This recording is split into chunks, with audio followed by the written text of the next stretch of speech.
Hare Krishna. As I give the introduction, I want the Asan to come here, please. Kindly be seated for a minute. So His Holiness Bhakti Purushottam Swami Maharaj also has a very, very innovative preaching in the tribal belts of India, especially the north, northeast, etc. பழங்குடி மக்களுக்காக ஒரு மிகச்சிறந்த பிரச்சாரத்தை பக்தி புருஷோத்தம் சுவாமி மகாராஜ் தொடங்கி இருக்கின்றார். இந்தியாவினுடைய கிழக்கு பகுதியில் இந்த பிரச்சாரம் நடைபெறுகின்றது. And there are thousands of people getting initiated in the tribal belt. இப்பொழுது ஆயிரக்கணக்கான பழங்குடி பக்தர்கள் சீடர்களாக தீட்சை பெற்றிருக்கின்றார்கள். In addition to taking care of the Sri Kshetra Parikrama and all his responsibility to Sri Dham Mayapur, Guru Maharaj has been, His Holiness Bhakti Purushottam Swami Maharaj has been a great inspiration for all the disciples. அவருடைய பல்வேறு பொறுப்புகளாகிய ஸ்ரீ க்ஷேத்திர பரிக்ரமா மற்றும் மாயாப்பூர் நிர்வாகத்தில் இருக்கக்கூடிய அவருடைய பொறுப்புகள் இவற்றோடு சேர்ந்து குரு மகாராஜருடைய சீடர்களாகிய நமக்கு அவர் எப்பொழுதும் பெரும் உற்சாகம் தரக்கூடிய ஒருவராக இருந்திருக்கின்றார். He continues to author so many books and continues to be writing, and we are blessed to have His Holiness Bhakti Purushottam Swami Maharaj with us. Hare Krishna. தொடர்ந்து பல புத்தகங்கள் அவர் எழுதியிருக்கின்றார். அவர் நம் முன்னில் இருப்பது நம்முடைய ஒரு பெரும் பாக்கியமாகும். Hare Krishna.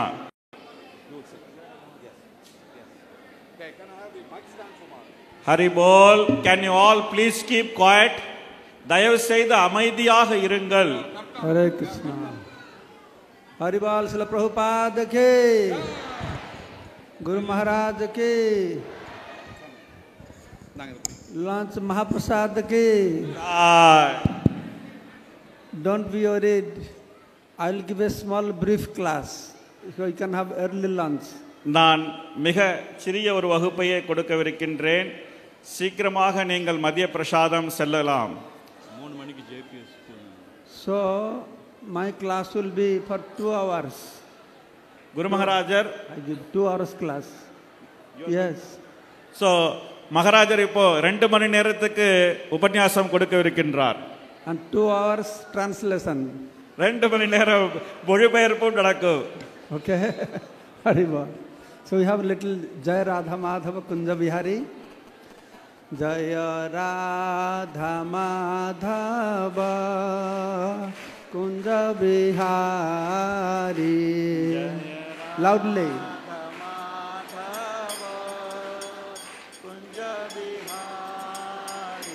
Jaya Radha Madhava Kunja Bihari.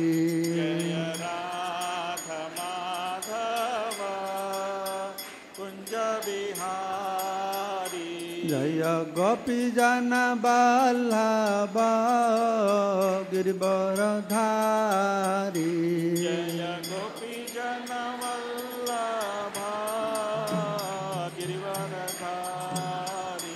Jaya Gopi Jana Vallabha Girivardhari. Jaya Gopi Jana Vallabha Girivardhari. Jaya Jashodanandana Braja Jana Ranjana. Jashodanandana Braja Jana Ranjana. Jashodanandana Braja Jana Ranjana. Jashodanandana Braja Jana Ranjana. Jamuna Tera Banachari. Jamuna Tera Banachari. Jaya Radha Madhava Kunja Bihari. Jaya Radha Madhava Kunja Bihari. Jaya Radha Madhava Kunja Bihari. Jaya Radha Madhava Kunja Bihari. Jai Srila Prabhupada ki, Harinama Sankirtan ki, Jai Guru Maharaj ki, Gaur Premanande. Hari Hari Bol. So immediately when Maharaj finishes his class, we will have an opportunity in batches for people to go for lunch. Then from 3 p.m. onwards, we will have children coming and doing a lot of culturals, 3 to 4. So nobody actually needs to go home. Just stay back. I'm sure none of you are sleepy. Have light prashadam and let's enjoy Maharaj's Katha now. மகாராஜர் தன்னுடைய உபன்யாசத்தை முடித்த பிறகு நாம் குழு குழுவாக சென்று பிரசாதம் ஏற்றுக்கொள்ளலாம். இங்கே அதன் பிறகு 3 மணி முதல் 4 மணி வரை ஜெய் பிரபுபாத் சிக்ஷாலயா குழந்தைகள் நடத்தக்கூடிய கலை நிகழ்ச்சி நடக்கும். அதனால் யாரும் வீட்டுக்கு திரும்ப போக வேண்டியதில்லை.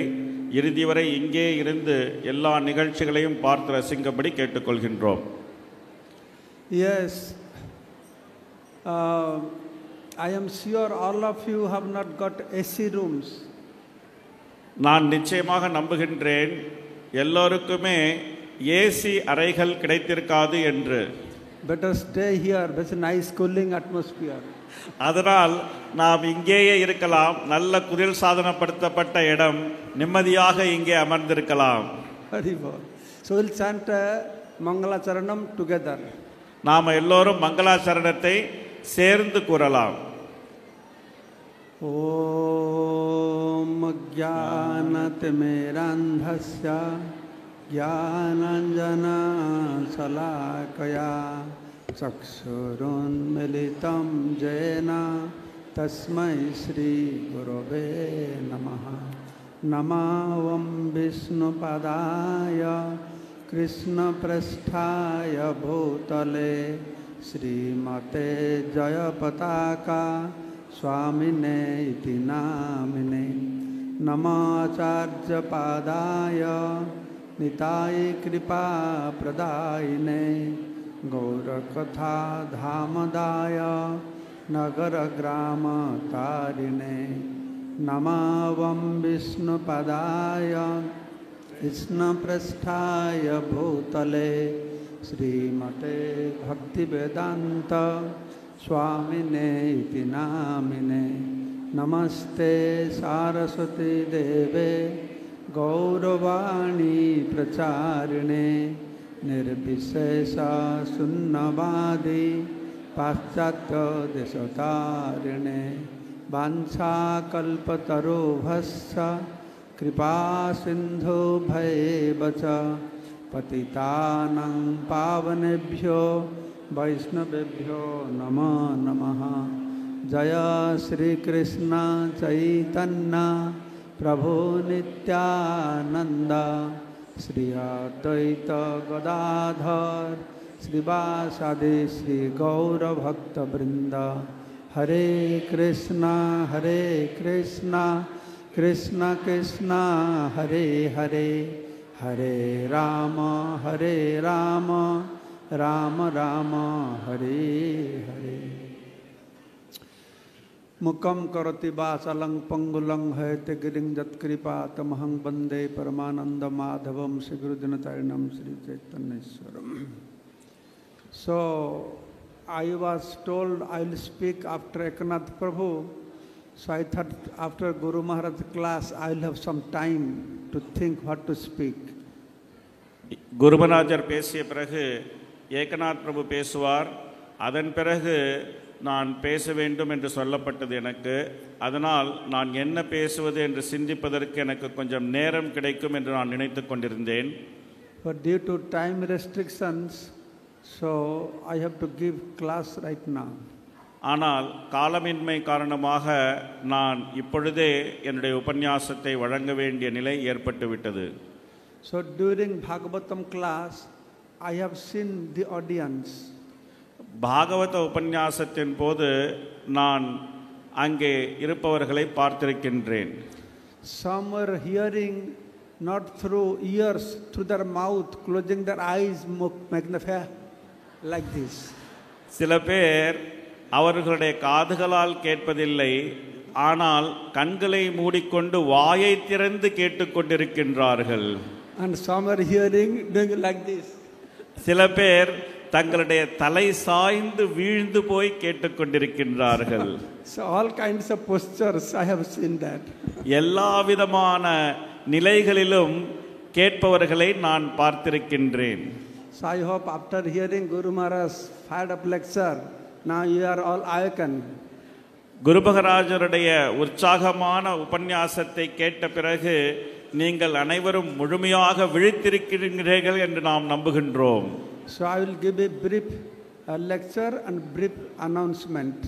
அதனால் நான் ஒரு சிறிய உபன்யாசமும் சில அறிவிப்புகளும் வழங்க இருக்கின்றேன்.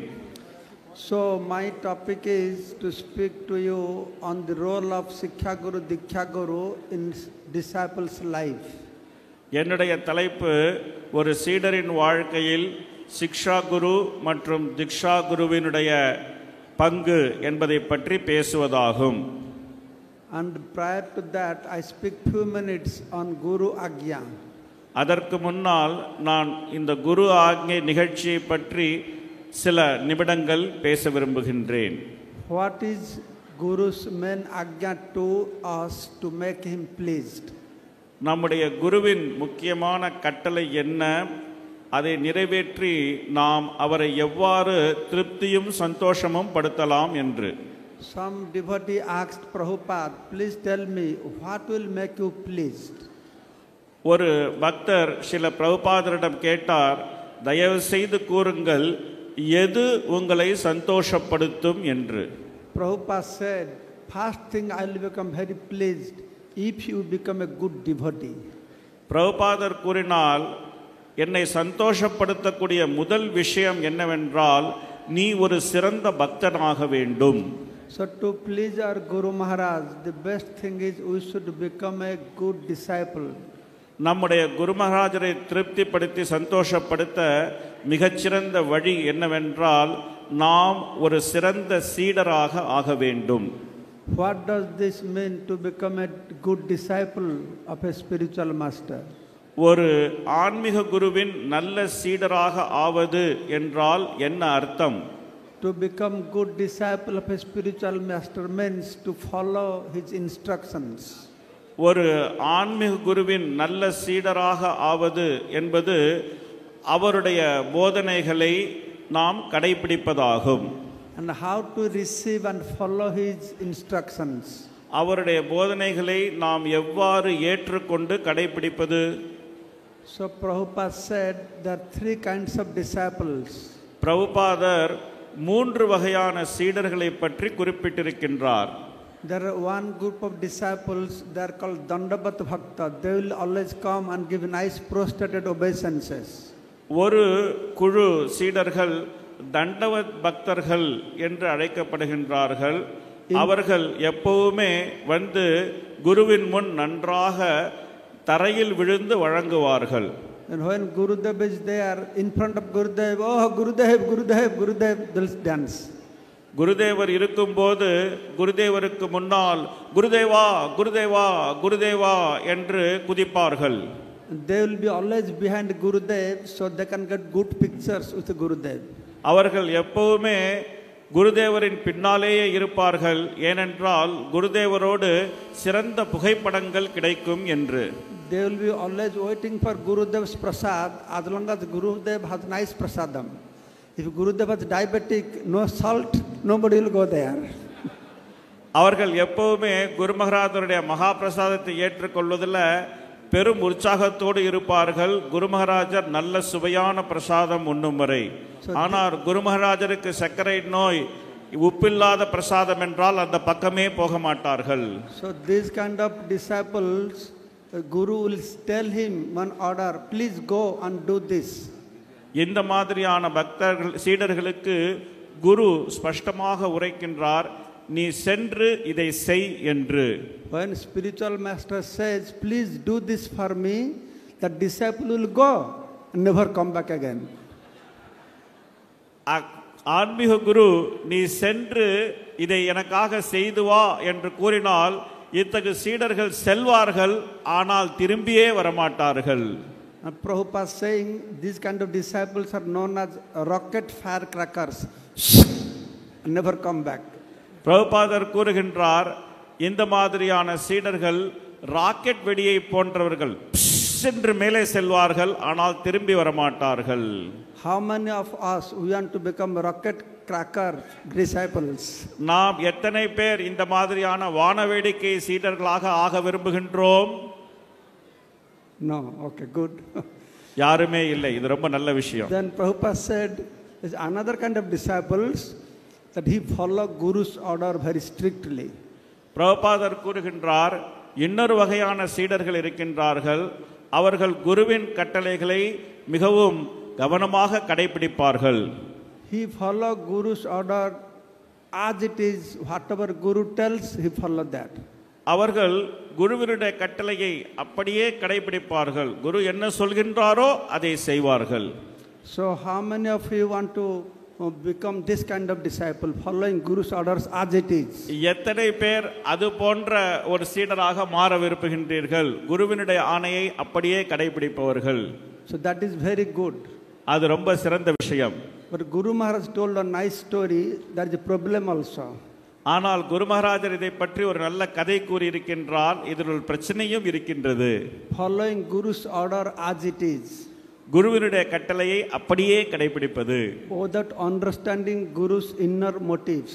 குருவினுடைய உள்நோக்கத்தை அறிந்து கொள்ளாமல் இந்த மாதிரி குருவினுடைய வார்த்தைகளை அப்படியே கடைபிடிக்க முயற்சி செய்வது. One Guru, he had one disciple. ஒரு குருவுக்கு ஒரு சீடர் இருந்தார். He told disciple, tomorrow I am going for Tirtha Yatra, you should accompany with me. அவர் கூறினார், நாளை நான் தீர்த்த யாத்திரை செல்லவிருக்கின்றேன், நீ என்னோடு வர வேண்டும். Gurudev said, yes Gurudev, I must follow, I will accompany with you. அவர் உடனே கூறினார், ஆமாம் குருதேவரே, நிச்சயமாக நான் உங்களோட வருகின்றேன் என்று. So Gurudev started riding on the horse and going, then disciple following. அதனால் அப்போ குருதேவர் மறுநாள் ஒரு குதிரையில் தீர்த்த யாத்திரை போனார். அவர் குதிரை மேல் சென்று கொண்டிருந்தார். அவருடைய சீடர் அவர் பின்னாலேயே வந்து கொண்டிருந்தார். Evening time they reached at an ashram. மாலை நேரத்தில் அவர்கள் ஒரு ஆசிரமத்தை சென்றடைந்தார்கள். That night they will stay there. இரவு அங்கே தங்குவதாக ஏற்பாடு. Then when Gurudev opened his bag, he saw the lota is missing. Lota is not there. அப்போ குருதேவ் அவருடைய பயண மூட்டையை திறந்து பார்க்கும்போது அவர் பயன்படுத்தக்கூடிய சொம்பு அது காணாமல் போயிருந்தது. அந்த சொம்பு அங்கே இருக்கவில்லை. So Gurudev asked disciple, what happened to my lota? அப்போ குருதேவ் சீடனை கேட்டார், என்னுடைய சொம்புக்கு என்ன ஆனது, ஏன் இங்கே இல்லை என்று. Oh Gurudev, lota fell on the road when you were coming. Lota fell there. அப்ப சீடர் கூறினார், குருதேவரே, நீங்கள் குதிரையில் வந்து கொண்டிருந்த போது உங்கள் பையிலிருந்து ரோட்டா கீழே விழுந்து விட்டது. Then Gurudev said, why don't pick up the lota? I fell down, should you pick it up? அப்போ குருதேவர் கேட்டார், அந்த சொம்பை நீ ஏன் எடுக்கவில்லை, அதுதான் கீழே விழுந்ததே, அதை எடுத்திருக்க வேண்டுமே. Disciple said, Gurudev, you have not ordered me to pick up the lota. You told to accompany with you, so I am just accompanying with you. குருதேவரே, நீங்கள் அந்த சொம்பை எடுக்க வேண்டும் என்று எனக்கு ஆணையிடவில்லை, என்னோடு சேர்ந்து வாருங்கள் என்று மட்டுமே ஆணையிட்டீர்கள், அதனால் நான் உங்களோடு சேர்ந்து வந்து கொண்டே இருக்கின்றேன். Gurudev said, you are such a fool, or anything falls from the horse, that is my thing, you should give it to me. Why I have to tell this thing to? குருதேவர் கூறினார், அட முட்டாள் சீடனே, ஏதாவது குதிரையிலிருந்து கீழே விழுந்தால் அது என்னுடைய விஷயமாகத்தானே இருக்கும், அதை எடுத்து என்னிடம் கொடுக்க வேண்டும், இதை கூட நான் உனக்கு சொல்ல வேண்டுமா என்று. The next day again they started their journey. மறுநாள் திரும்பவும் அவர்கள் தங்கள் பயணத்தை தொடங்கினார்கள்.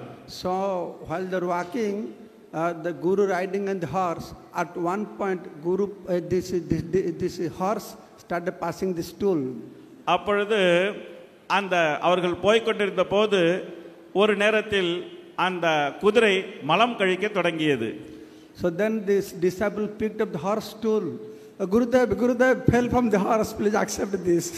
அப்பொழுது அந்த சீடர் அந்த மலத்தை எடுத்துக்கொண்டு வந்து குருதேவரிடம், குருதேவரே, இது குதிரையிலிருந்து கீழே விழுந்து விட்டது, இதை எடுத்துக்கொள்ளுங்கள் என்று கூறினார். Gurudev became disgusted. குருதேவர் ரொம்ப அருவருப்பாக போய்விட்டது. Are you such a fool? You are giving horse dung to me.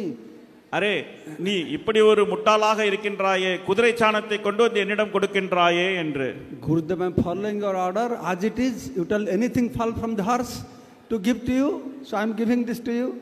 அப்போ அந்த சீடர் கூறினார், குருதேவரே, நான் உங்களுடைய கட்டளையை அப்படியே கடைபிடிக்கின்றேன், நீங்கள் தான் நேற்று சொன்னீர்கள் குதிரையிலிருந்து எது விழுந்தாலும் உங்களிடம் கொடுக்க வேண்டும் என்று, இந்த சாணம் விழுந்தது, இதை நான் உங்களிடம் கொடுக்கின்றேன், இதில் இரண்டே தவறு என்ன இருக்கின்றது என்று. Then Gurudev took trouble to make the list of everything he has in his jhulli, in his bag. அதனால் குருதேவர் என்ன செய்தார் என்றார், கஷ்டப்பட்டு தான் எடுத்து போகும் எல்லா பொருட்களுடைய பட்டியலையும் அவர் இட்டார். Then he told disciple, if anything out of this list will fall down, that you give to me, not like horse stool you give to me. அதன் பிறகு அவர் சீடரிடம் கூறினார், இந்த பட்டியலில் இருக்கக்கூடிய ஏதாவது ஒரு விஷயம் விழுந்தால் மட்டுமே நீ அதை என்னிடம் எடுத்து கொடுக்க வேண்டும், இந்த மாதிரி குதிரை சாணத்தை எல்லாம் என்னிடம் எடுத்து கொடுக்க கூடாது என்று.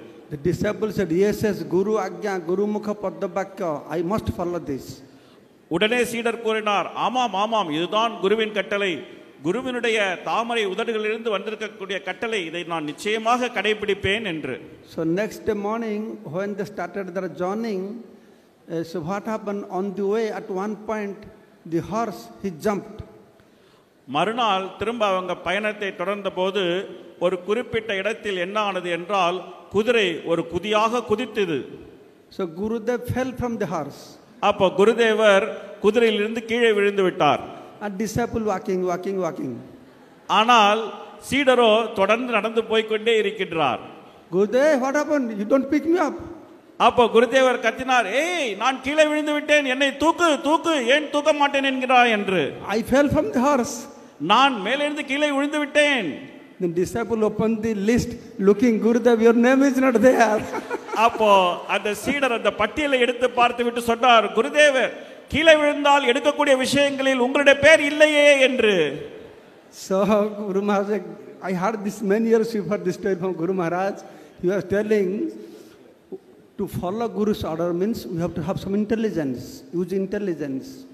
நான் பல வருடங்களுக்கு முன்னால் நம்முடைய குருநாதரிடமிருந்து இந்த கதையை கேட்டேன். அப்போ குருநாதர் கூறினார், குருவின் கட்டளையை பின்பற்றுவது என்றால் நம்முடைய புத்தியையும் கொஞ்சம் உபயோகம் செய்ய வேண்டும். Prabhupada said, you feel yourself like a fool in front of your guru. பிரபுபாதர் கூறினார், உன்னுடைய ஆன்மீக குருவுக்கு முன்னால் நீ ஒரு முட்டாளை போல இருக்க வேண்டும். You feel like you are a fool, but act like a wise man. Don't act like a fool. நீங்கள் ஒரு முட்டாள் என்று உங்களை கருதி கொள்ள வேண்டும், ஆனால் புத்திசாலித்தனத்தோடு செயல்பட வேண்டும். ஒரு முட்டாளை போல் செயல்படக்கூடாது. So now the question is, where from we get this intelligence to understand the Guru's order properly to execute it? இப்போ கேள்வி என்னவென்றால், குருவினுடைய கட்டளையை சரியாக புரிந்து கொண்டு அதை கடைபிடிப்பதற்கான புத்தியை நாம் எங்கிருந்து பெற முடியும்? So that also comes from Guru by his mercy, that how we understand his order properly to execute it. அதுவும் குருவிடமிருந்தே வருகின்றது, அந்த புத்தியும் குருவிடமிருந்தே வருகின்றது. அவருடைய கருணையினால் குருவின் ஆணையை சரியாக புரிந்து கொண்டு அதை எவ்வாறு நடைமுறைப்படுத்த வேண்டும் என்பதும் அவரிடமிருந்தே வருகின்றது. And there are another group of disciples, that the first class disciples. இன்னொரு குழு சீடர்கள் இருக்கின்றார்கள், இவர்கள் மிகச்சிறந்த முதல் தரமான சீடர்கள். Prabhupada said, this kind of disciples, even if Guru does not give them order, he understands what Guru wants. பிரபுபாதர் கூறினார், இத்தகு சீடர்கள் குரு தன்னுடைய கட்டளையை அவர்களுக்கு வெளிப்படையாக வழங்கவில்லை என்றாலும் அவர்கள் அறிவார்கள் குருவினுடைய விருப்பம் என்னவென்று. So they are the A-class disciples. அவர்கள் முதல் தர சீடர்கள். Bhagavatam it has been stated, Guru Devata Atma. At one point the disciples Guru become one. So whatever happens to Guru, disciple understand. Whatever happens to disciple, Guru also understand.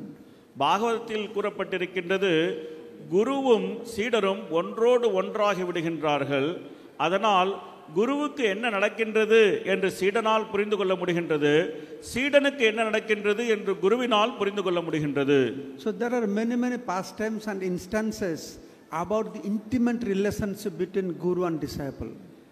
குரு மற்றும் சீடனுக்கு இடையில் உள்ள இந்த அந்தரங்கமான தொடர்பை பற்றி பல்வேறு விதமான லீலைகளும் பல்வேறு விதமான விஷயங்களும் இருக்கின்றன.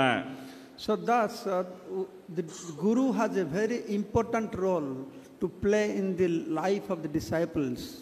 இதுபோல சீடருடைய வாழ்க்கையில் குருவினுடைய பங்கு ஒரு மிகவும் முக்கியமான பங்காகும். Simply by pleasing spiritual master, we will be blessed. குருவை நாம் திருப்திப்படுத்தினால் நாம் முழுமையாக பகவானின் ஆசீர்வாதத்தை பெற முடியும். We ask Gurudev, Gurudev Maharaj, please bless me. நாம கேட்கின்றோம், குருதேவரே குருதேவரே மகாராஜரே எங்களுக்கு ஆசீர்வாதம் கொடுங்கள், எங்களுக்கு ஆசீர்வாதம் கொடுங்கள் என்று. But blessings is not such a thing that Gurudev has kept in his Godrej Almira, will take it out, okay, 1 kilo blessings, 2 kilo blessings. That would be nice, but it's not like that. ஆசீர்வாதம் என்பது நம்முடைய குருதேவர் அவருடைய அலமாரியில் வைத்துக்கொண்டு நாம கேட்கும் போது சரி 1 கிலோ ஆசீர்வாதம் எடுத்துக்கொள், 2 கிலோ ஆசீர்வாதம் எடுத்துக்கொள் என்று கொடுக்கக்கூடிய விஷயம் கிடையாது. அந்த மாதிரி இருந்தால் நன்றாகத்தான் இருக்கும், ஆனால் அது அந்த மாதிரியான விஷயம் கிடையாது. So real process is not Gurudev bless me, Gurudev bless me. This is not the process. Process is we act in such a way, we behave in such a way, we do devotional in such a way that Guru he feels blissful, very pleased. That automatically the mercy will flow. உண்மையான வழிமுறை என்னவென்றால் குருவிடம் போய் குருவே எனக்கு ஆசீர்வாதம் கொடுங்கள், குருவே எனக்கு ஆசீர்வாதம் கொடுங்கள் என்று கேட்பது கிடையாது. நாம் நடந்து கொள்ளக்கூடிய விதம், நாம் பக்தி தொண்டாற்றக்கூடிய விதம், நாம் குருவின் ஆணையை செயல்படுத்தக்கூடிய விதம், இதில் குரு மகாராஜர் மிகவும் மகிழ்ச்சி அடையும் போது தானாகவே குருவின் கருணை நமக்கு வந்து சேர்கின்றது. You see, simply pleasing Guru, all the spiritual knowledge will manifest within our heart. குருவை நாம முழுமையாக திருப்திப்படுத்தும் போது எல்லா ஆன்மீக ஞானமும் நம்முடைய இதயத்தில் தோன்றும். That is the difference between material knowledge and spiritual knowledge. இதுவே ஜடஞானத்திற்கும் ஆன்மீக ஞானத்திற்கும் உள்ள வித்தியாசமாகும். This material knowledge we understand through our brain. நம்முடைய ஜட ஞானத்தை நாம நம்முடைய மூளையை உபயோகித்து புரிந்து கொள்கின்றோம். Spiritual knowledge manifests within our heart. ஆன்மீக ஞானம் நம்முடைய இதயத்திற்குள் தோன்றுகின்றது. Divya Jnana Hridaya Prakashita, not Divya Jnana brain Prakashita. திவ்ய ஞானம் இதயத்தில் தோன்றுகின்றது, திவ்ய ஞானம் மூளையில் தோன்றுகின்றது என்று நாம் பாடுவதில்லை. The Shruti explains one instances in this regard. ஸ்ருதி இதை பற்றி ஒரு விஷயத்தை கூறுகின்றது. So there's one guru, he had a disciple, he asked disciple, what are you eating? So ஒரு குரு இருந்தார், அவர் தன்னுடைய சீடரை கேட்டார், நீ என்ன சாப்பிடுகின்றாய்? Said Gurudev, I go house to house beg, whatever I get I eat. அவர் கூறினார், குருதேவரே நான் வீடு வீடாக சென்று பிக்ஷை கேட்கின்றேன், பிக்ஷையில் என்ன கிடைக்கின்றதோ அதையே நான் உட்கொள்கின்றேன் என்று. Gurudev said, did I tell you to do that? குருதேவர் கேட்டார், நான் இதை செய்ய சொல்லி உனக்கு சொன்னேனா? Okay Gurudev, I will not do that. சரி குருதேவரே, இனி நான் அதை செய்ய மாட்டேன். Then after some time Gurudev saw and asked, what are you eating? You look very healthy. அதன் பிறகு குருதேவ் ஒரு கழுதையை பார்த்தார், நீ என்ன சாப்பிடுகின்றாய், ரொம்ப ஆரோக்கியமாக இருக்கின்றாயே என்று. Then disciple said, I am not going house to beg anymore. I just go anywhere they are giving bhandara, free food. I just eat there. ஓ, அதன் பிறகு குருதேவர் அந்த சீடரை மறுமுறை பார்த்தார். மறுமுறை பார்த்து கேட்டார், நீ எதை சாப்பிடுகின்றாய், நீ இவ்வளவு ஆரோக்கியமாக இருக்கின்றாயே என்று. அப்போ அந்த சீடர் கூறினார், நான் வீடு வீடாக செல்வதை விட்டுவிட்டேன், எங்கே அன்னதானம் செய்கின்றார்களோ அங்கே செல்கின்றேன், அங்கே சென்று உணவு ஏற்றுக்கொள்கின்றேன் என்று. Then Gurudev said, did I tell you to go to bhandara, free prasad distribution, eat that? Did I tell you that? அப்போ குருதேவர் கேட்டார், அன்னதானம் செய்யக்கூடிய இடத்துல போய் சாப்பிடு என்று நான் உனக்கு சொன்னேனா அப்படி என்று. Okay Gurudev, I will not do that. சரி குருதேவரே, நான் அதை செய்ய மாட்டேன் என்றவர் கூறினார். After some time again Gurudev saw. அதன் பிறகு இன்னும் கொஞ்ச நாள் பிறகு குருதேவர் மறுபடியும் அந்த சீடரை பார்த்தார். What are you eating now? இப்பொழுது நீ என்ன சாப்பிடுகின்றாய்? I am not begging anymore. I am not going to bhandara. I just go house to house, get little milk. I drink that and survive. அப்ப அவர் கூறினார், நான் பிக்ஷை கேட்பதில்லை, நான் அன்னதானத்திலும் சாப்பிடுவதில்லை, நான் வீடு வீடாக சென்று கொஞ்சம் பால் கேட்கின்றேன், அந்த பாலை உண்டு நான் என்னை பராமரித்துக் கொள்கின்றேன் என்று. Gurudev, why are you drinking milk? That is meant for calf. Did I tell you to drink milk? அப்போ குருதேவர் கேட்டார், அந்த பால் கன்றுக்குரியது, நீ ஏன் சாப்பிடுகின்றாய், நான் உன்னை பால் சாப்பிட சொன்னேனா என்று. Like this, whatever he was doing, Gurudev saying, did I tell you to do this? So what to do, what to eat? இது மாதிரி அவர் எதை செய்தாலும் குருதேவர் கேட்டார், நான் இதை செய்ய சொன்னேனா, நான் இதை செய்ய சொன்னேனா என்று. அப்போ என்ன செய்வது, எதைத்தான் சாப்பிடுவது? One day it happened, the disciple went and never came back. ஒரு தடவை இந்த மாதிரி ஆனது, அந்த சீடர் போனார், அவர் திரும்பியே வரவில்லை. His Guruma told the Gurudev, hey, please go find out what happened to our disciple. He is not coming back, it's late night, please search for him. அப்போ அந்த குருதேவருடைய பத்னி குரு அன்னை அவர் கூறுகின்றார், உன்னுடைய சீடனை காணவில்லை, இதுவரைக்கும் திரும்பி வரவில்லை, தயவு செய்து போங்கள், அவரை தேடி அழைத்து வாருங்கள் என்று. Then Gurudev went on searching for the disciple. அப்போ குருதேவர் போய் அந்த சீடரை தேடுகின்றார். Calling his name, hey, where are you, where are you? அவருடைய பெயரை சொல்லி கூப்பிடுகின்றார், எங்கே இருக்கின்றாய், எங்கே இருக்கின்றாய் என்று. Then the disciple responded, Gurudev, I am here, I am here. அப்பொழுது அந்த சீடர் கூறினார், குருதேவரே, நான் இங்கே இருக்கின்றேன், நான் இங்கே இருக்கின்றேன் என்று. Then Gurudev followed the sound and reached that disciple has fallen into a ditch, inside a ditch. அப்போ குருதேவர் அந்த குரலை கேட்டு போய் பார்த்தார், அவருடைய சீடர் ஒரு பெரிய பள்ளத்துக்குள் வீழ்ந்து கிடந்தார். Then Gurudev asked, why, what happened to you? How did you fall into the ditch? அப்போ குருதேவர் கேட்டார், என்ன ஆனது உனக்கு, எப்படி இந்த பள்ளத்தில் வந்து விழுந்தாய்? Gurudev, I cannot see, I have become blind. அப்போ அவர் கூறினார், குருதேவரே, என்னுடைய பார்வை போய்விட்டது, நான் குருடனாக ஆகிவிட்டேன் என்று. I came to forest, I ate some kind of fruit. By eating that, I become blind. நான் இந்த காட்டிற்குள் வந்தேன், ஒரு விதமான கனியை எடுத்து சாப்பிட்டேன், அந்த சாப்பிட்டதனால் நான் குருடனாகிவிட்டேன் என்று. So by hearing that from the disciple, Guru becomes so pleased. This person, my disciple is so determined to follow my order. He becomes so pleased that materially the disciple was blind, but whole spiritual truth and kingdom manifested in front of his eyes. அவர் கூறிய பதிலை கேட்டு ஆன்மீக குரு மிகவும் திருப்தி அடைந்தார். என்னுடைய ஆணையை நிறைவேற்றுவதில் இவர் இவ்வளவு கவனமாக இருக்கின்றானே என்னுடைய சீடன் என்று கேட்டு மிகவும் திருப்தி அடைந்த அந்த கணத்திலேயே அவர் ஜட பார்வையை இழந்து விட்டாலும் ஆன்மீக ஞானம் முழுக்க அவருடைய இதயத்தில் நிறைந்து விட்டது. So this is the Vedic process that we get mercy of Guru by pleasing Guru. இதுதான் வேதத்தின் வழிமுறை.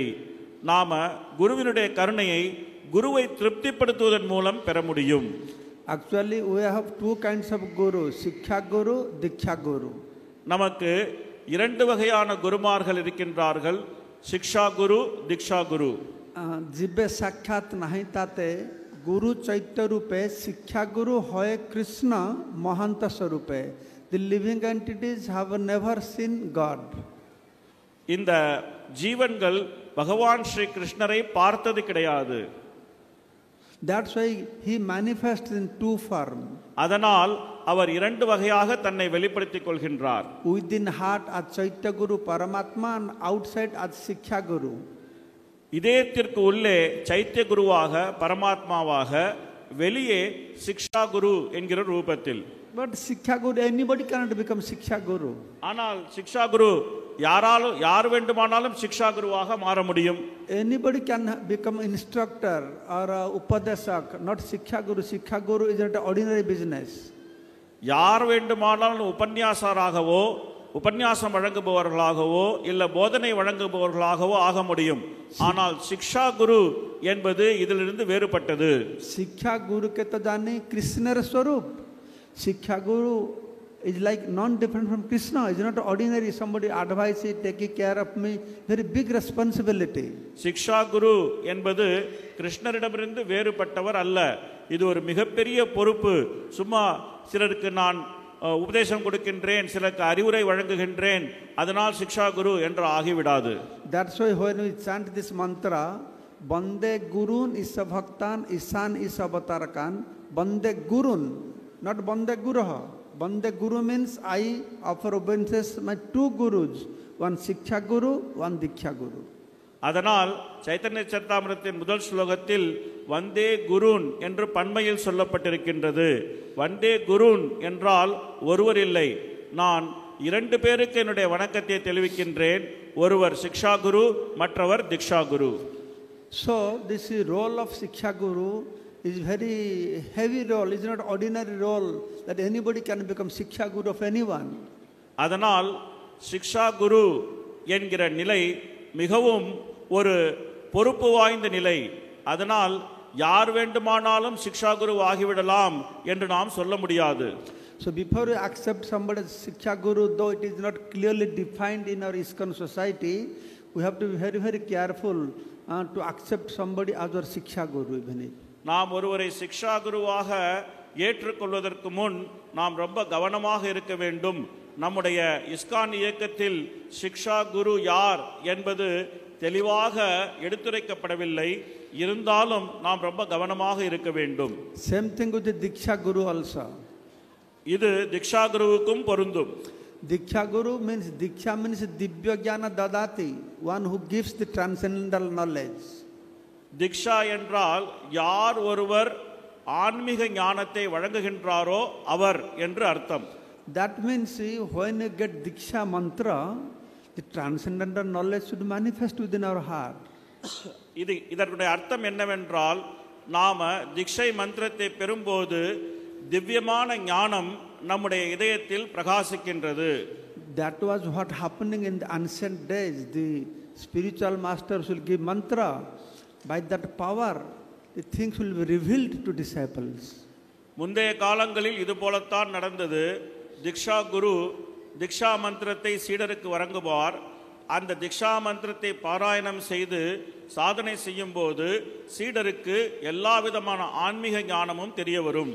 If we are really, really sincere disciples, all the spiritual knowledge will manifest within our heart. நாம் உண்மையிலேயே மிகவும் சீரிய சீடர்கள் என்றால் ஆன்மீக ஞானம் முழுவதும் நம்முடைய இதயத்தில் தானாகவே தோற்றமளிக்கும். As we are not that kind of elevated disciples, we have to read scriptures to get this spiritual knowledge. அதுபோல உயர்ந்த சீடர்கள் நாம் இல்லை என்பதால் நாம் சாஸ்திரங்களை கற்று ஆன்மீக ஞானத்தை பெற வேண்டிய நிலையில் இருக்கின்றோம். So that's why before taking Siksha or Diksha, before accepting Siksha Guru, Diksha Guru, Prabhupada is saying one must scrutinize very nicely their qualification of Siksha Guru and Diksha Guru. அதனால் தான் பிரபுபாதர் ஒருவரை சிக்ஷா குருவாகவோ திக்ஷா குருவாகவோ ஏற்றுக்கொள்வதற்கு முன்னால் யாரை ஏற்றுக்கொள்ளப் போகிறாரோ அவரை நன்றாக பரீட்சை செய்து பார்க்க வேண்டும். So we have hundreds, thousands of gurus are there, but they are all nakal gurus. They are not qualified gurus. நாம் பல குருமார்களை பார்க்கின்றோம். ஆனால் எல்லா குருமார்களும் தகுதி பெற்ற குருமார்கள் என்று கூறிவிட முடியாது. There are cheap gurus. அவர்கள் ரொம்ப சில்லறை குருமார்களாக இருக்கின்றார்கள். Guru should be somebody who is capable of offering us unto the lotus feet of Govinda. குரு என்பவர் நம்மை கோவிந்தனுடைய பாத கமலங்களுக்கு அழைத்து செல்லக்கூடியவராக இருக்க வேண்டும். By accepting cheap guru, we can't attend the lotus feet of Govinda. ஒரு ரொம்ப சில்லறை குருவை நாம் ஏற்றுக்கொள்வதன் மூலம் பகவான் ஸ்ரீ கிருஷ்ணனுடைய கோவிந்தனுடைய திருவடியை நம்மால் அடைய முடியாது. Sabde parecha nisnatang brahmanupasamasrayam. Who is Guru Acharya? He is Sabda Brahmanistha and Param Brahmanistha. Then all his senses are controlled. He can become Guru and Acharya. யார் குருவாக முடியும்? வேதங்களில் உரைக்கப்பட்டிருக்கின்றது. யார் சப்த பிரம்மமாகிய வேதத்தில் முழுமையான நிஷ்டை வைத்திருக்கின்றாரோ, யார் பரபிரம்மமாகிய கோவிந்தனிடம் முழுமையாக நிஷ்டை வைத்திருக்கின்றாரோ அவர்தான் ஒரு சிறந்த குருவாக முடியும். எல்லோருமே அவ்வளவு சுலபமாக குருவாகிவிட முடியாது. So we should be very, very careful accepting spiritual master, because there are many spiritual master. They don't give any teachings, no Bhagavad Katha, no rules, regulations, and many of us we follow those kind of guru. அதனால் நாம் யாரை குருவாக ஏற்றுக்கொள்கின்றோம் என்பதில் மிகவும் கவனமாக இருக்க வேண்டும். பல குருமார்கள் இருக்கின்றார்கள், அவர்கள் எந்த விதமான சட்டத்திட்டமும் கொடுப்பதில்லை, பகவத்கீதை பாகவதம் போன்ற உபன்யாசங்கள் கொடுப்பதில்லை. அந்த மாதிரியான குருமார்கள் பின்னால் பல பேர் செல்கின்றார்கள். Once Srila Radhagovinda Maharaj, he was talking about these cheap gurus. ஒரு முறை ராதா கோவிந்த மகாராஜர் இது போன்ற சில்லறை குருமார்களை பற்றி பேசிக் கொண்டிருந்தார். If we accept cheap guru, then what will happen to us? இந்த மாதிரியான சில்லறை குருமார்களை ஏற்றுக்கொண்டால் நமக்கு என்ன ஆகும்? So Maharaj was traveling in Bihar in summer season by a bus. மகாராஜர் Bihar மாநிலத்தில் அவர் ஒரு பஸ்ஸில் வெயில் காலத்தின் போது போய்க் கொண்டிருந்தார். So one man, he was selling palm leaf hand fans. He came into the bus. Who will take fan? Who will take fan? He asked. அப்போ அந்த நேரத்தில் பனை ஓலை விசிறியை ஒரு வியாபாரி வியாபாரம் செய்து கொண்டிருந்தார். அவர் அந்த பஸ்ஸுக்குள் வந்து கேட்டார், யாருக்கு விசிறி வேண்டும், யாருக்கு விசிறி வேண்டும் என்று. Then Maharaj saw one man called that fan wala, hey come, I want to buy one fan. அப்போ மகாராஜர் பார்த்தார், ஒரு பயணி அந்த விசிறி வியாபாரியை பார்த்து, இங்கே வா, நான் ஒரு விசிறி வாங்குகின்றேன் என்று கூறினார். How this fan cost? How much? எவ்வளோ ஆகும் இந்த விசிறி? I have 1 rupee fan. I have 5 rupees fan. அப்போ அந்த வியாபாரி கூறினார், என்னிடம் 1 ரூபாய்க்கான விசிறி இருக்கின்றது, என்னிடம் 5 ரூபாய்க்கான விசிறி இருக்கின்றது. The man thought, why spend 5 rupees if 1 rupee fan is available? அப்போ இவர் யோசித்தார், எதற்காக 5 ரூபாய் செலவு செய்ய வேண்டும், 1 ரூபாய் கொடுத்து விசிறி வாங்கினால் போதுமானது. He bought 1 rupee fan and fanning himself like this. அப்போ அவர் 1 ரூபாய் விசிறியை வாங்கி தன்னை விசிறிக் கொண்டார். Then fan wala had gone down.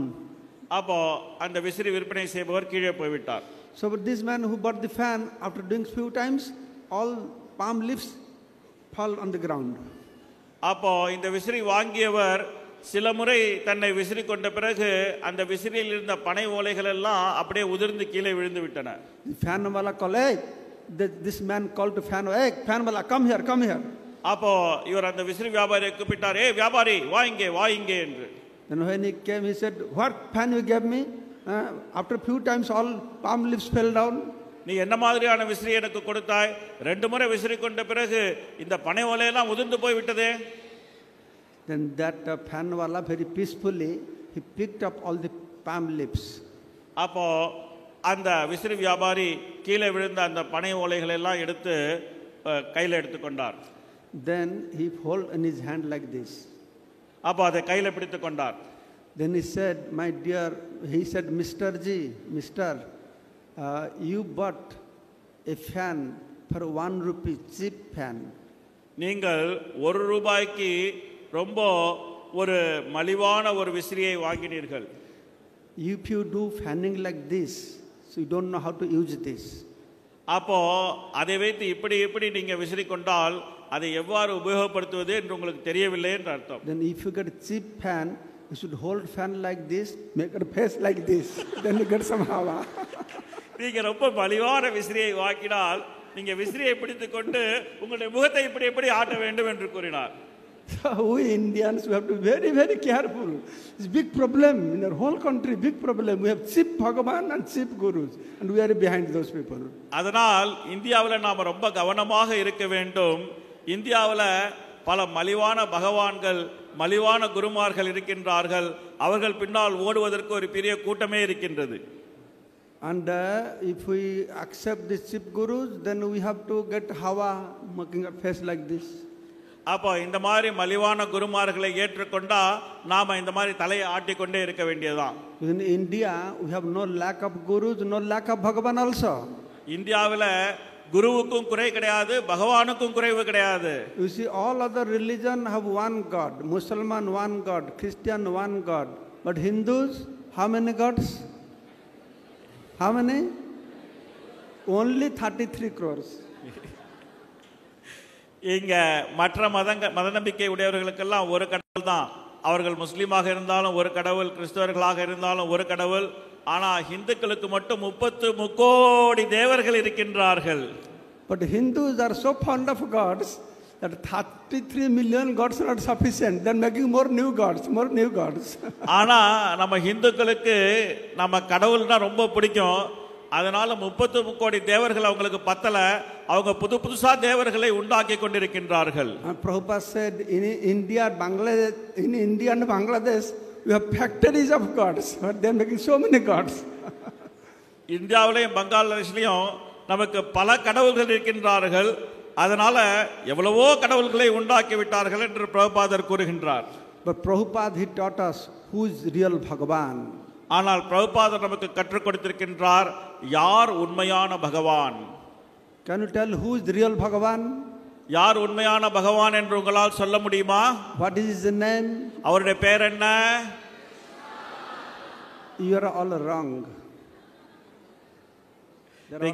நீங்க எல்லாரும் தப்பாக சொல்லிவிட்டீர்கள். Krishna is known to many people as a Mahapurusha. கிருஷ்ணர் பல பேருக்கு மகாபுருஷர் என்று பல பேரால் மகாபுருஷர் என்று அறியப்படுகின்றார். Many people say he's a nasty boy, stealing, dancing with others ladies. What kind of God he is? பல பேர் குறை கூறுகின்றார்கள், ரொம்ப மோசமான ஒரு பையன் இவன், மற்றவர்களோடு நடமாடுகின்றார், வெண்ணெய் திருடுகின்றான், என்ன மாதிரியான கடவுள் இந்த கிருஷ்ணர் என்று. Some say he's a good politician. சில பேர் கூறுகின்றார்கள் கிருஷ்ணன் நல்ல அரசியல்வாதி என்று. For some he's Mahapurusha. மற்றவர்கள் கூறுகின்றார்கள் கிருஷ்ணர் மகாபுருஷன் என்று. For some he's a great devata. மற்றவர்கள் அவர் பெரிய ஒரு தேவதை என்று கூறுகின்றார்கள். Nowadays some people say he's a great motivational speaker. பல பேர் கூறுகின்றார்கள் உற்சாகம் அளிக்கக்கூடிய பேச்சாளர் பகவான் ஸ்ரீ கிருஷ்ணர் என்று. Yes, of course he is everything, because everything comes from him. He can become everything. நிச்சயமாக இது எல்லாமே பகவான் ஸ்ரீ கிருஷ்ணருக்கு பொருந்தும். ஏன்னா எல்லாமே பகவான் ஸ்ரீ கிருஷ்ணரிடமிருந்து தான் வருகின்றது, அவர்தான் எல்லாவற்றுக்கும் ஆதாரம். But we ISKCON people very proudly we say no, he is not only Mahapurusha, he is not Devata, he is Bhagavan. Krishna இஸ்கானில் இருக்கக்கூடிய நாமர்கள் ரொம்ப பெருமையோடு சொல்கின்றோம், அவர் வெறும் மகாபுருஷர் மட்டும் கிடையாது, அவர் வெறும் தேவதை மட்டும் கிடையாது, அவர்தான் பகவான் என்று. To say Krishna Bhagavan also wrong. நீங்கள் கிருஷ்ணர் பகவான் என்று கூறினாலும் அதுவும் தவறு. Then who he is? அப்ப யார் அவர்? He is Etetansa Kalapunsa Krishnastu Bhagavan Swayam. He is Swayam Bhagavan. ஏகேசாம்ச கலாபம்ச கிருஷ்ணஸ்து பகவான் ஸ்வயம் என்று பாகவதத்தில் கூறப்பட்டிருக்கின்றது. அதனால் அவர் ஸ்வயம் பகவான். Rama Bhagavan, Vamana Bhagavan, Narayana Bhagavan, Narasimha Bhagavan, Trivikram Bhagavan. But Krishna is Swayam Bhagavan. Ekala Ishwara Krishna Arsabhritya. Krishna is the Swayam Bhagavan.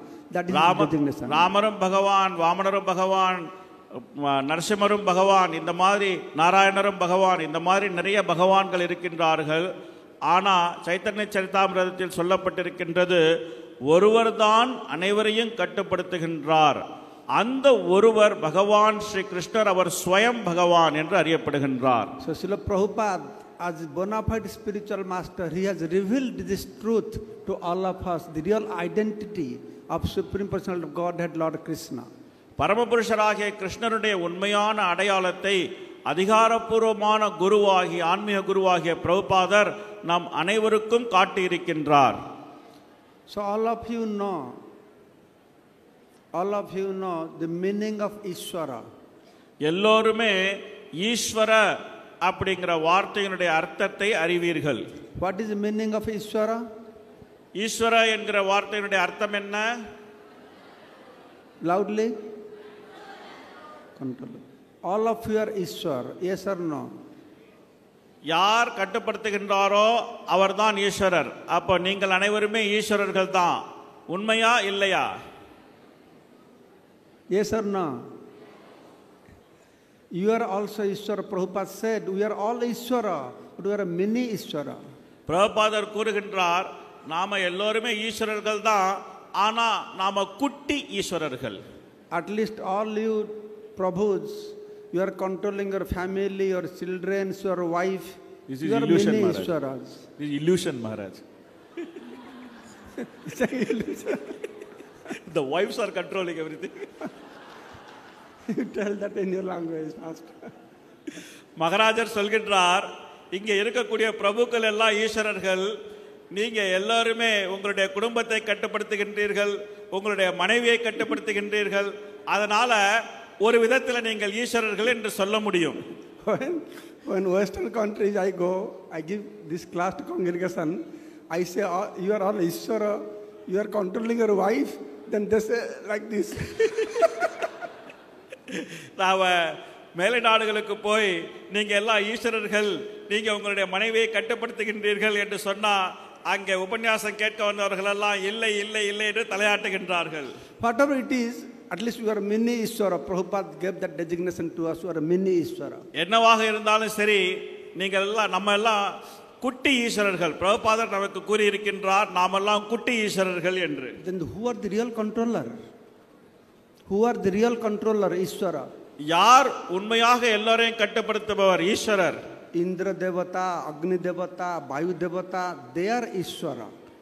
இந்திர தேவதை, அக்னி தேவதை, வாயு தேவதை இவர்களெல்லாம் ஈஸ்வரர்கள், கட்டுப்படுத்துவர்கள் என்று சொல்லப்படலாம். They are really controlling something. அவர்கள் உண்மையிலேயே பல விஷயங்களை கட்டுப்படுத்துகின்றார்கள். But all these Ishwaras, controllers, have one Ishwara controller above them. இந்த எல்லா கட்டுப்படுத்துபவர்களும் அவர்களை கட்டுப்படுத்தும் ஒருவர் அவங்களுக்கு மேலே இருக்கின்றார். So one who controls all Ishwara, who is, what do we call him? Parameswaran. Ask them. எல்லோரையும் கட்டுப்படுத்தக்கூடிய அந்த ஈஸ்வரனை என்னவென்று நாம் அழைப்பது? What is that?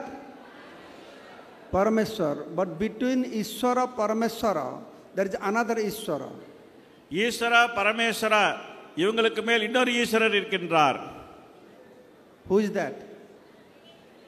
Huh? That is Maheshwara. அவர் மகேஸ்வரன் என்று அழைக்கப்படுகின்றார். So how many Ishwaras we have now?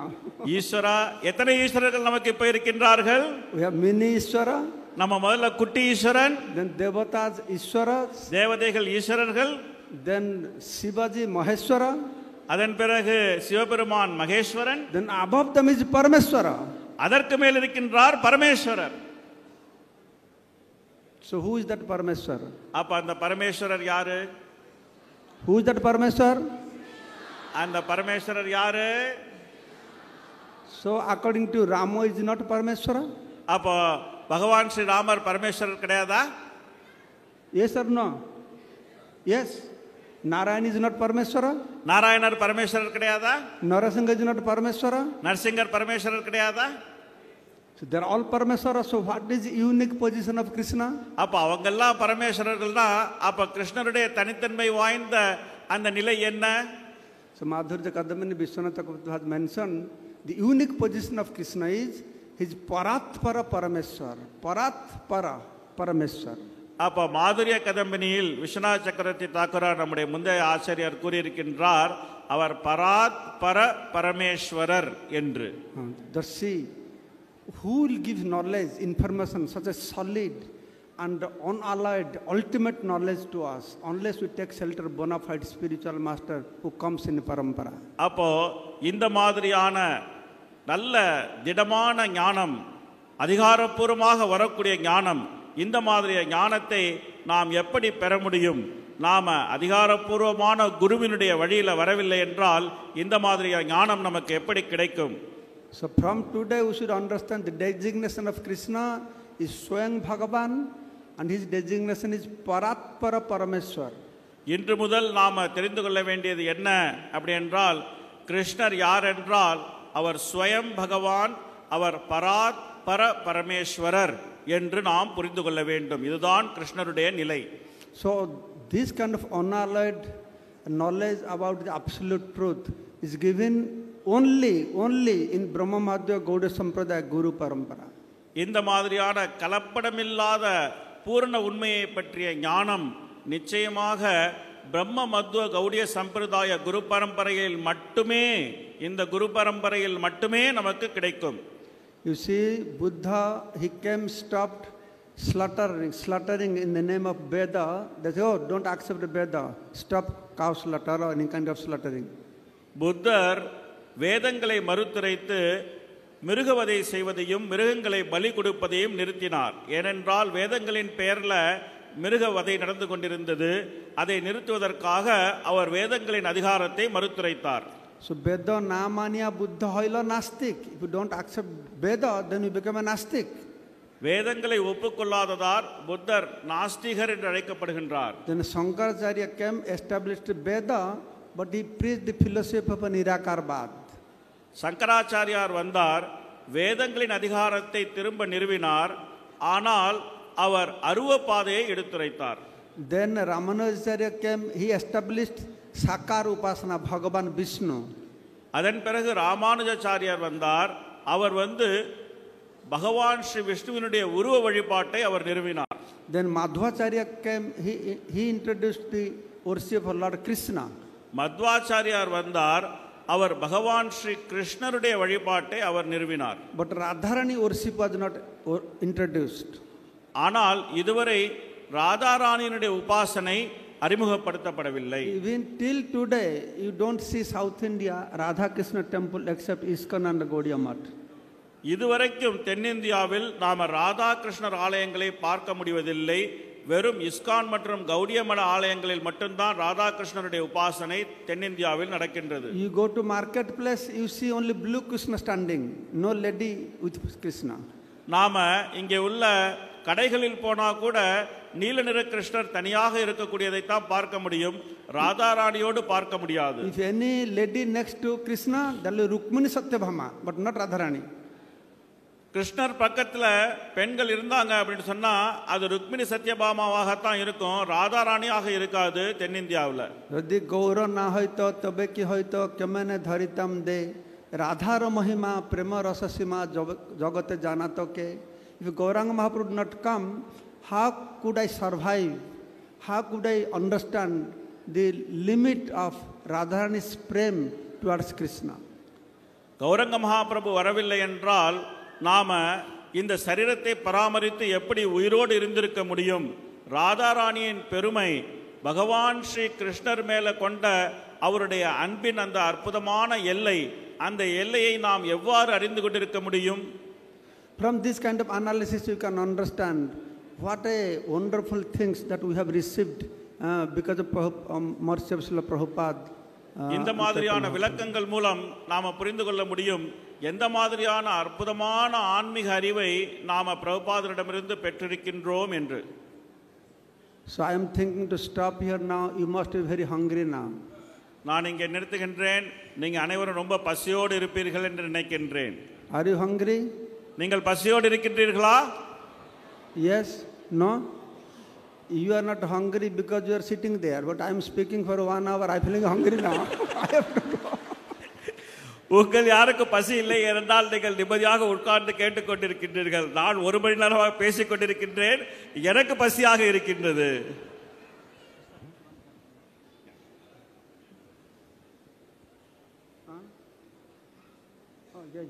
So I just make one announcement. இப்போ சில அறிவிப்புகள் இருக்கின்றது, மகாராஜர் கூற இருக்கின்றார். One announcement is about Navadip Mandal Parikrama. ஒரு அறிவிப்பு நவதீப் மண்டல் பரிக்கிரமாவை பற்றியது. That in Mayapur, Guru Maharaj, he leads this parikrama. மாயாபூரில் குரு மகாராஜர் இந்த பரிக்கிரமாவை முன்னெடுத்து செல்கின்றார். We have 12,000 devotees they do parikrama. 12,000 பக்தர்கள் இந்த நவதீப் மண்டல் பரிக்கிரமாவில் கலந்து கொள்கின்றார்கள். Same way we are doing now. We have started Sri Kshetra Puri Parikrama also. அதே போல் நாம் இப்போது ஸ்ரீசத்ர பூரி பரிக்கிரமாவை தொடங்கி இருக்கின்றோம். Brinda Brajamandal Parikrama. Any of you done Brajamandal Parikrama? யாராவது பிரஜமண்டல parikrama செய்திருக்கின்றீர்களா? You have done. 1 month you have to walk. 1 மாதம் நீங்கள் நடக்க வேண்டும். Then any of you have done Navadip Mandal Parikrama? யாராவது Navdeep Mandal parikrama செய்திருக்கின்றீர்களா? Only 7 days.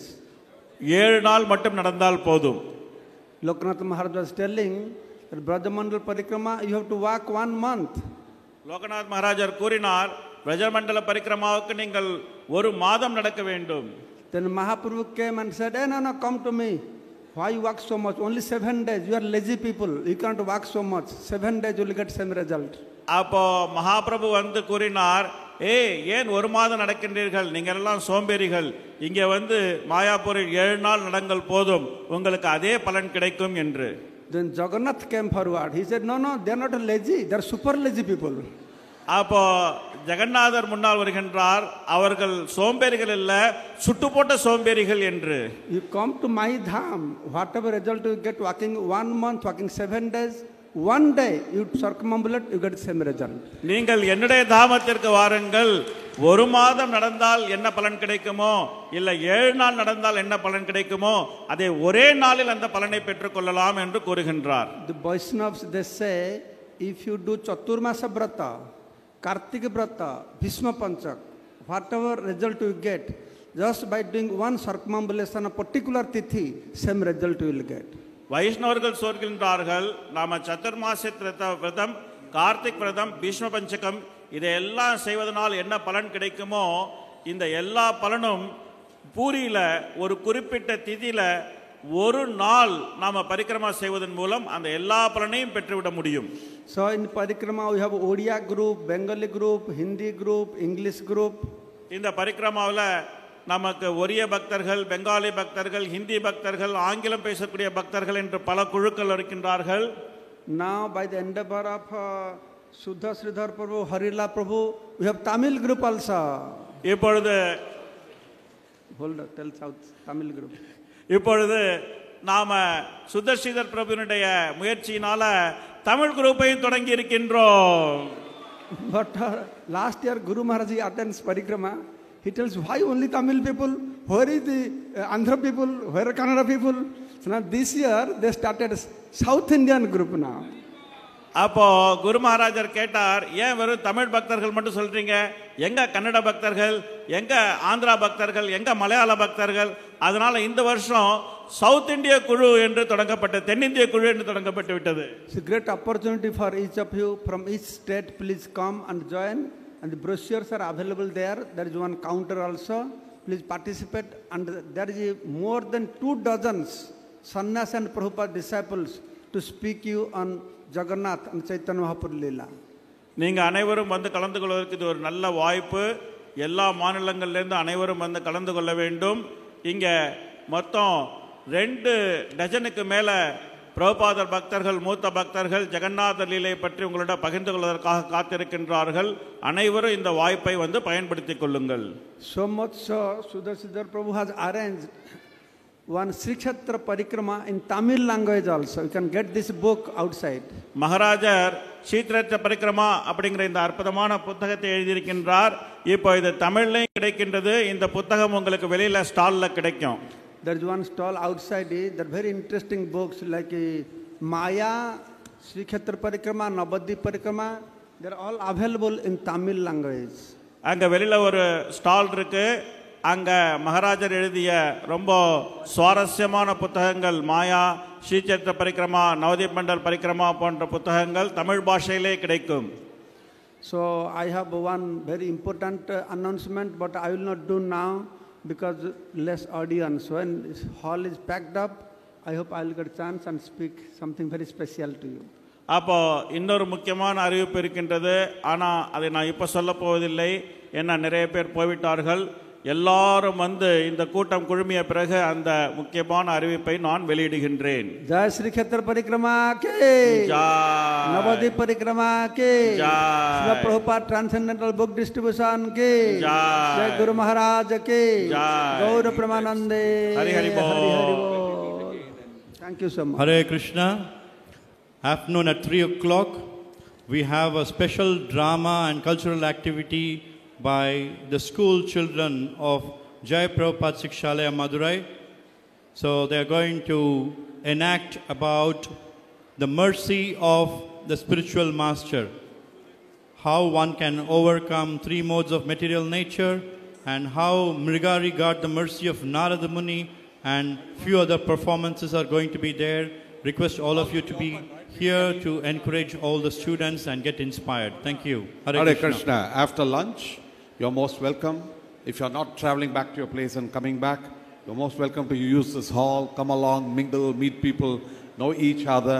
And 3 o'clock, let's assemble and have the evening session. And we look forward to also having Guru Maharaj. Tonight, between 8 and 9, we have the very, very special 1-hour safari dance headed by His Grace Marichi Prabhu.